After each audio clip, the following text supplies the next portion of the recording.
오늘 읽은 마가복음 4장 31절에서 35절에서 41절의 말씀을 가지고 우리가 예수가 누구시기에 2탄 함께 나누고자 합니다. 지난주에 이어 같은 본문을 가지고 예수, 과연 그는 누구이신가에 대한 해답을 한번 찾아가 보도록 하겠습니다. 먼저 여러분 한 주를 지내면서 말씀으로 다가오신 예수님을 좀 만나 보셨습니까? 아니면 혹여 말씀을 읽어도 기도를 하여도 마음속에 답답함과 메마름을 느끼신 분들이 계십니까? 그래서 어쩌면 여전히 내 마음이 길가 같고 굳은 땅덩어리 같고 돌밭이나 가시떨기 같은 그런 마음은 아닌지 진단해 보셨습니까? 이런 분별을 하신 것만으로도 매우 큰 영적인 성장인 줄을 믿습니다. 혹 내가 이런 마음으로 한 주를 보내느라 주님의 음성과 은혜를 경험하지 못했다고 여러분 너무 실망하지 마시길 바랍니다. 다시 한번 내 속에 죄와 욕심들로 가득한 것들을 토설하고 회개하는 기회가 되었으면 좋겠습니다. 그 기회로 인해 내 영혼의 밭을 다시 일구어서 예수님으로 인해 평안과 소망이 가득하길 축원합니다. 그리고 주님을 영접하되 내 배가 아닌 예수님의 배에 우리가 선원이 되고 종이 되어 올라타야 한다고 말씀드렸습니다. 그래야만 언약을 이루시는 주님으로 인해 우리는 이 변덕스러운 바다 같은 세상을 끝까지 순항할 수 있기 때문입니다. 지난주에 우리는 많은 무리들 중에서 제자들만을 선별하여 말씀을 깨닫게 하신 예수님의 의도에 대해 말씀을 나누었습니다. 그 예수님의 의도와 이유가 무엇이었습니까? 우리 마음이 좋은 밭이 될 때야만 말씀으로 오신 예수님이 누구인지 깨달아지고 믿어지는 그 놀라운 구원을 얻게 되기 때문이라는 것입니다. 그렇다면 오늘은 이 본문을 통해 어떤 예수님을 만날 수 있을까요? 여러분 기대되지 않으십니까? 여러분 흥분되지 않으세요? 전혀 그런 표정이 아니신 것 같습니다. 네, 괜찮습니다. 하지만 저는 말씀을 좀 준비하면서 그리고 여러 번 설교를 작성하고 수정하면서 내가 믿는 예수님이 이런 분이셨다는 사실에 감격하게 되었습니다. 그리고 세상 두려울 것이 없는 든든한 백을 가진 느낌을 받았습니다. 사랑하는 여러분, 예수님만 함께 하시면 우리 인생은 충분하고 완벽할 줄을 믿으시기를 바랍니다. 자, 지난주에 못다한 이야기를 지금 시작해 보도록 하겠습니다.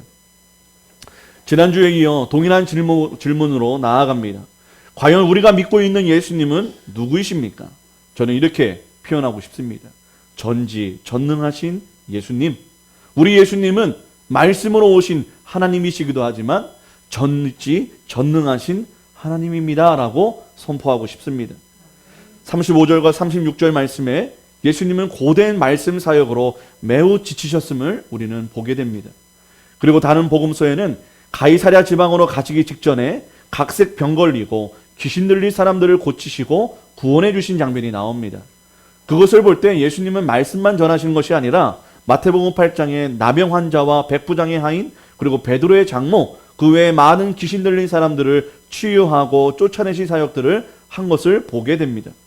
제가 예수님은 아니지만 저도 누군가를 안수 기도해주고 병원 신방을 하면서 느낀 것이 하나 있습니다. 그것은 바로 누군가를 위해 기도해주는 것이 영적으로 정신적으로 육체적으로 매우 큰 피로와 에너지를 빼앗긴다는 것이지요. 더군다나 치유 사역 이후에 귀신을 쫓아내신 사역을 바로 이어 하셨다는 것은 더 큰 영적인 싸움과 에너지를 소모할 수밖에 없었던 것입니다. 이러한 사역 후에 쉬지 않으시고 바닷가에 모여든 사람들에게 또 말씀을 전하십니다. 이러한 체력은 운동선수도 가지기 어려운 체력과 에너지입니다. 전지전능하신 예수님이시지만 우리 인간의 육신을 입고 오셨기에 그 또한 먹을 물과 음식이 필요했습니다. 활동을 했다면 힘이 필요한 완전한 인간이자 완전한 하나님이셨습니다. 그렇게 치유 사역과 귀신을 쫓는 사역, 말씀 사역을 그렇게 마치시지요. 그리고 곧 가야 할 곳을 명하시며 배를 이동하라고 명령하십니다. 이동을 할 때 홀로 가신 것이 아니라 말씀을 깨닫고 끝까지 선별된 제자들과 함께 가십니다. 이렇게 많은 사역을 하시면서 좀 어딘가에 머물러 편안하게 쉼을 가질 법한데도 말이지만 이동 중에 쪽잠을 잘 각오를 하시고 그 다음 사역지를 가도록 명령하십니다. 저는 주일에 설교 한 번뿐이지만 설교하고 나면 집에 가서 뻗습니다. 너무 힘들어요. 예, 별거 아닌 것 같은데 별거더라고요. 그런데 우리 주님은 이 모든 것을 다 담당하시고 쉬지 않으시고 다음 사역지로 이동을 강행하십니다. 그런데요, 어쩌면 예수님과 한평생 그물질을 했던 제자들은 오랜 경험으로 알았을 것입니다. 무엇을 알았을까요? 이제 곧 갈릴리 바다에 광풍이 일어날 것이라는 것을 알았을 것입니다. 왜냐하면 한평생 거기서 어부를 했기 때문이죠. 이런 날씨, 이런 시기 때는 어떠한 일이 벌어질 것이라는 것을 예상할 수 있었다는 것입니다.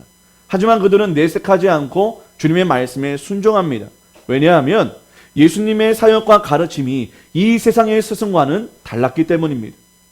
그들은 예수님의 말씀에 토라지 않고 순종합니다. 그래서 언뜻 보기에는 제자들과 무리들이 정말 예수님이 누구인지 제대로 알고 있는 것처럼 보여집니다. 예수님을 제대로 믿고 예수님이 누구인지 아는 것 같아 보입니다. 하지만 그들은 금세 자신들의 믿음의 대상과 그 분량의 민낯을 드러내게 됩니다. 이제 배는 이동하게 되고 고단한 예수님은 이내 배 뒤쪽에서 베개를 베고 쪽잠을 청하십니다. 우리 37절과 38절을 함께 읽습니다. 시작. 큰 광풍이 일어나며 물결이 배에 부딪혀 들어와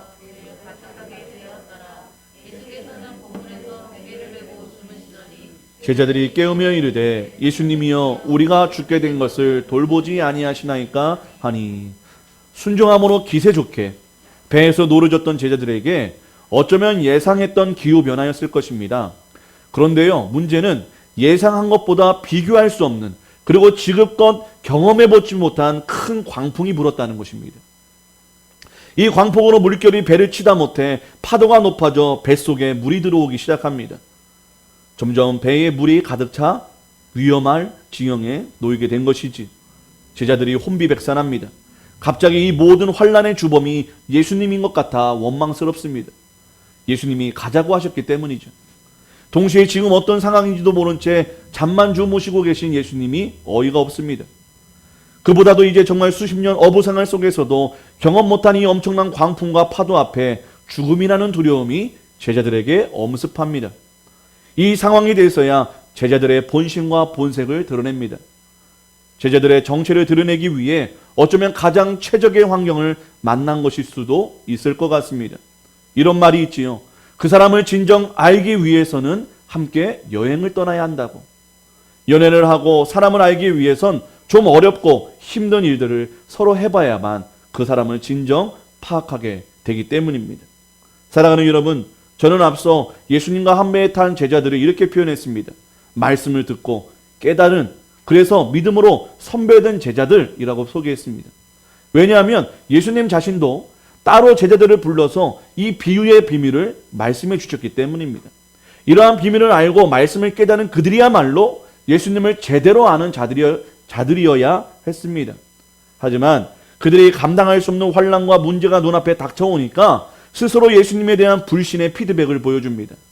마가는 4장까지의 말씀을 통해 예수님이 어떠한 존재인지를 소개하고 있습니다. 그리고 그 예수님이 누구신지에 대한 피드백을 반어법을 통해 말하고 있다고 설명드렸습니다. 이 강풍 속에서 선별되고 공생애를 함께했던 제자들의 피드백은 과연 무엇이었습니까? 그들 마음에 예수님은 누구였습니까?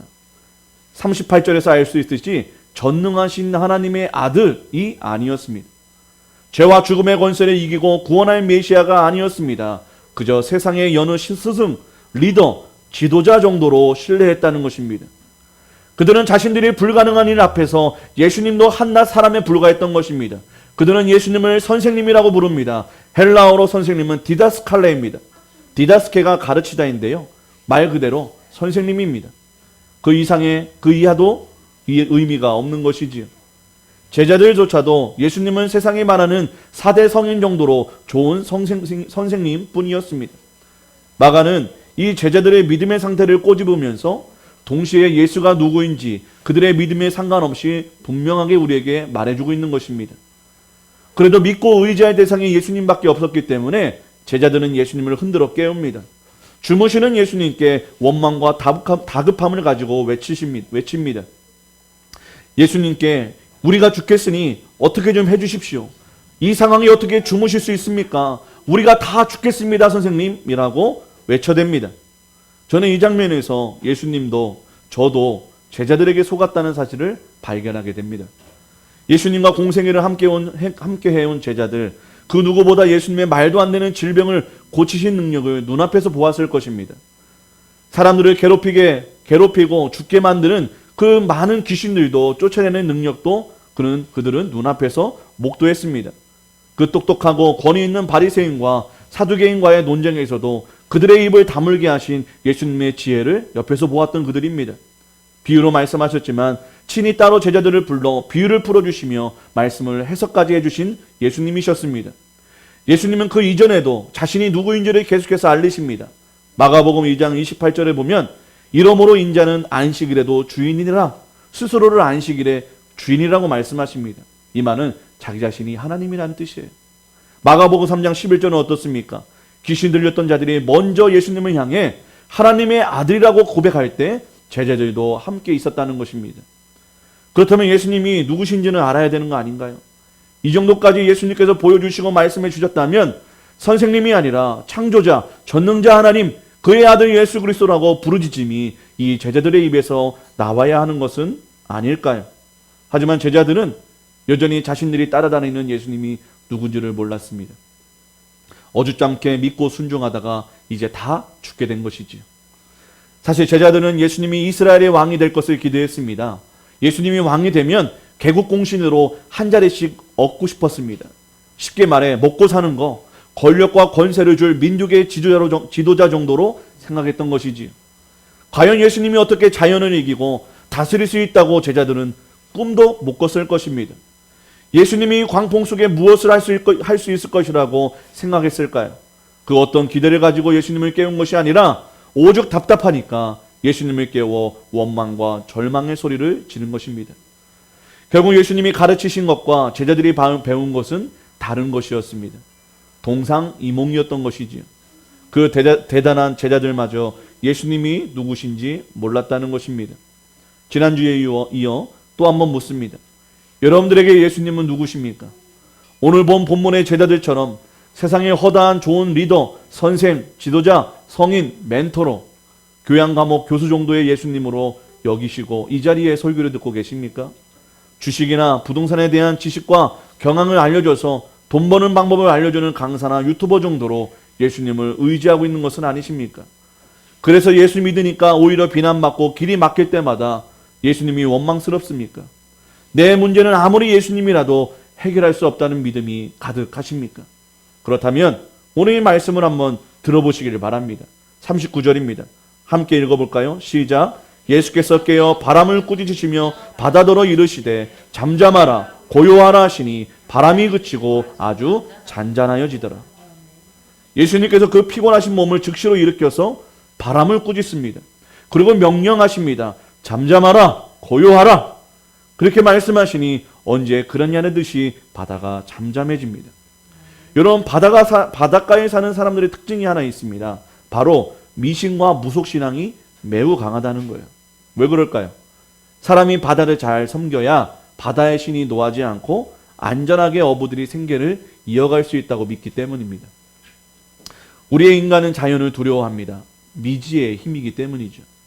그 힘이 인간으로서는 어찌할 수 없기에 정복하고 다스려야 하는 자연은 오히려 두려워하고 무서워하는 숭배의 대상이 되어버렸습니다.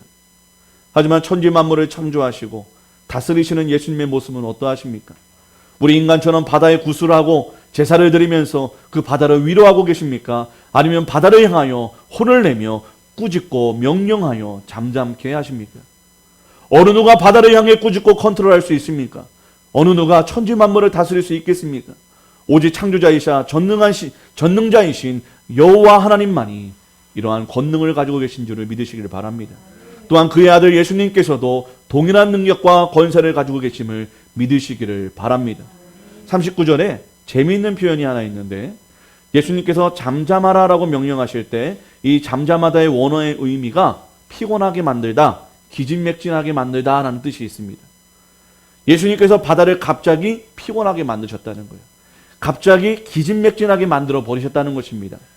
예수님의 권능의 말씀 그 순간 한순간에 광풍과 바다를 기진맥진하게 만드는 그 능력을 이 단어에 고스란히 담고 있다는 것입니다. 그렇게나 무섭고 거대했던 광풍은 단 한마디에 무기력해지고 무의미해진 것입니다. 사랑하는 여러분, 우리의 삶에 광풍이 부십니까? 우리는 좀 다른 거룩한 영역의 광풍이 불어야 하는데 우리들도 세상 사람들과 걱정하는 게 별로 다르지 않는 것 같습니다. 그래서 먹고 사는 문제, 내 자녀의 미래, 직장에서의 위기, 결혼 문제, 건강의 두려움, 공가의 협박, 아무도 보장해 줄 수 없는 미래가 우리들의 광풍이 되어버렸습니다. 이 밖에 문제와 어려움을 당하고 있는 또 다른 광풍은 또한 무엇입니까? 그래요, 여러분. 우리의 인생에는 광풍이 늘 우리와 함께 있을 것입니다. 사단마귀가 믿음에서 멀어지게 하는 그런 우는 사자와 같이 늘 우리를 먹으려고, 우리를 해치려고 도사리고 있습니다. 그래서 늘 두렵고 늘 불안해하여 정신을 차릴 수가 없을 정도로 너무너무나 힘든 생활을 하며 살아갑니다. 하지만 이 광풍 속에 더 안타까운 것이 있습니다. 그것은 예수님은 정작 나와 함께 계신데 그분이 누군지도 모르고 그분이 내 곁에 계시는지도 모르고 산다는 것입니다. 그래서 예수님을 의지하지 못합니다. 그래서 절망합니다. 그래서 좌절합니다. 절망이 내 눈을 가리워 내 곁에 계신 예수님을 보지 못하게 만들어버립니다. 당장 눈에 보이는 세상의 우상들을 더 의지하게 되는 이유인 것입니다. 마치 제자들처럼 말이지요. 여러분들도 제자들처럼 이 세상이라는 광풍 앞에 혼비백산 놀라고 떨리십니까? 금방이라도 죽을 것 같은 불안과 두려움에 떨고 계십니까? 그렇다면 여전히 우리가 올라탄 방주의 선장 되신 예수님께 기도로 고하시기를 바랍니다. 믿음의 눈을 들어 전지전능하신 예수님을 바라보기를 원합니다. 그리고 그 믿음으로 그의 이름을 부르짖으시기를 바랍니다. 우리가 예수의 이름으로 선포할 때 이 광풍과 파도가 잠잠해질 것입니다. 피곤하고 기진맥진하여서 더 이상 우리를 괴롭히거나 넘어뜨리게 하지 못할 것입니다. 왜냐하면 하나님이시며 창조자이시며 전능자이신 예수의 이름으로 선포되었기 때문입니다. 예수님은 하나님의 아들이십니다. 그 아들을 영접하고 믿는 우리 또한 하나님의 자녀인 것입니다. 그렇다면 우리에게도 그 하늘의 권세와 능력이 동일하게 예수의 이름으로 선포되어질 줄을 믿으시길 바랍니다. 예수님을 믿는다는 것은 그 이름의 권세도 믿는다는 거예요. 예수님을 믿는다는 것은 하나님의 전능하심이 그 예수의 이름을 통해 역사하심 또한 믿는 것인 줄을 믿으시길 바랍니다. 사랑하는 여러분, 우리는 확실히 믿음의 대상을 선택해야 합니다. 예수님을 한낱 선생으로 믿으시겠습니까? 아니면 하나님의 아들 예수 그리스도로 믿으시겠습니까? 우리는 제자들을 보면서 알게 됩니다. 예수님에게 그 많은 기적과 이적, 그리고 병고침, 귀신이 떠나가는 신적인 능력을 보았지만 예수님이 누구인지 제대로 알지 못했고 믿지 못했다는 것입니다. 말씀으로 오신 예수님이 말씀이 아무리 가르쳐도 눈뜬 맹인일 뿐이었습니다. 들을 수는 있었지만 영적 기머거리였을 뿐입니다. 그런데 문제가 또 하나 있습니다. 이런 제자들과 나의 자신을 비교해 보면 우리가 그들보다 나은 사람들이냐는 것입니다. 제자들은 어리석어서 그 수많은 경험과 은혜를 경험했음에도 불구하고 예수님이 누구신지 몰랐을 수도 있겠지만 나라면, 내가 예수님과 공생애를 함께 지냈다면 나는 예수님이 누구인지 정확히 알고 그 믿음이 충만했을까요? 아니요. 우리들 중 아무도 이것에 대해 자신할 수 없을 것입니다. 왜냐하면 우리도 여전히 영적 기머거리요 맹인이기 때문입니다. 그렇다고 예수님을 아는 것을, 예수님을 믿는 것을 포기하자는 말이 아닙니다. 다만 예수님을 알고 믿는 것은 우리의 힘으로, 우리의 능력으로 되지 않는다는 것입니다. 하지만 우리가 소망이 있는 것은 포기하지 않아도 되는 이유는 바로 예수님께서 승천하시며 보내주신 보혜사 성령님 때문입니다. 그 성령님을 내 마음에 모시기를 원하십니까? 성령님을 내 안에 임하게 하는 유일한 방법은 바로 내 죄악을 토설하고 회개하는 거룩함이라고 말씀하십니다. 우리 사도행전 2장 37절에서 38절의 말씀을 함께 읽도록 하겠습니다. 시작. 그들이 이 말을 듣고 마음에 찔려 형제들아 우리가 어찌할꼬 하거늘 베드로가 이르되 너희가 회개하여 각각 예수 그리스도의 이름으로 침례를 받고 제사함을 받으라. 그리하면 성령의 선물을 받으리니. 아멘. 우리가 회개함으로 우리의 죄가 떠나갈 때, 우리가 용서함 받을 때 거룩하신 성령님이 내 안에 찾아오십니다.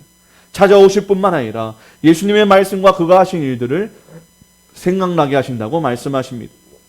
우리 요한복음 14장 26절입니다. 시작. 보혜사 곧 아버지께서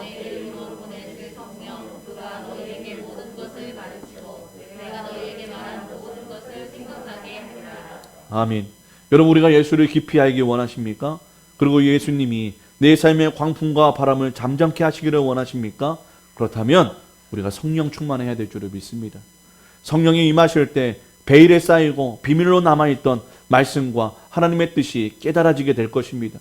예수님이 진정 누구신지 확신케 될 것입니다. 바로 그때 우리는 내가 설교로 성령 공부로 배웠던 예수님을 직접 만나게 될 것이고 하나님의 놀라운 은혜를 맛보게 될 것입니다. 말씀을 통해서도 알려진 사실이지만 제자들은 모두 예수님의 십자가 처형과 함께 모두 부인하고 도망갑니다. 왜냐하면 여전히 그들에게는 예수님이 그저 한낱 선생님이었기 때문입니다. 그들은 마가복음 40절에도 마가복음 16장에도 승천하시는 예수님을 보는 순간에도 예수님이 누구신지 몰랐습니다. 하지만 그들은 마가의 다락방에서 오순절날 성령님이 임하셨을 때 진정 예수님이 누구신지를 알게 됩니다. 그리고 무엇을 위해 이 땅에 오셨는지 깨닫게 됩니다. 그리하여 진정 하나님의 아들 그리스도로 예수를 영접하게 됩니다. 하지만 그 이전에는 이 제자들은 참 믿음을 갖지 못했습니다. 그래서 마가복음 4장 40절에 이렇게 책망하시지요. 이에 제자들에게 이르시되 어찌하여 이렇게 무서워하느냐? 너희가 어찌 믿음이 없느냐 하시니라고 예수님이 그들을 책망하십니다. 어쩌면 예수님도 아직 이들의 때가 아닌 것을 알고 계셨을 것입니다.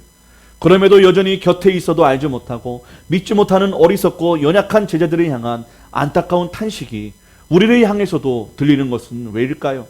한국말에는 나와 있지 않지만 40절에 어찌하여 이렇게라는 말 사이에 헬라어 원어로 우포라는 단어가 생략되어 있습니다. 이 우포의 뜻은 아직까지라는 뜻이 있습니다. 이 단어를 넣어 의역해보면 너 아직도 무섭니?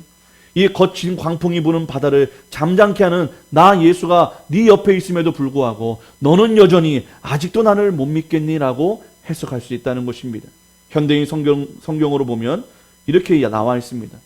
왜 그렇게 무서워하느냐? 너희가 아직도 나를 믿지 못하느냐라고 책망하고 계시다는 거예요. 이렇게 안타까워하시는 예수님의 음성이 우리 귀에도 똑똑히 들려지시기를 축복합니다. 이제 예수님의 권세 앞에 제자들이 두려워하는 대상이 바뀌어지기 시작합니다. 처음에는 뭘 두려워했어요? 광풍과 바다와 파도를 두려워했습니다. 그러나 예수님의 말씀 앞에 이제는 예수님을 두려워하게 되었다는 것입니다. 그리고 그 두려움과 함께 자신들과 같은 배에 타고 계신 예수님이 누구인지를 깨닫게 됐던 거예요. 그들 스스로 고백합니다. 그가 누구시기에 바람과 바다도 순종하는가? 그가 누구이기에 바람과 바다도 말을 듣는 거지? 하지만 그들은 알았던 것입니다.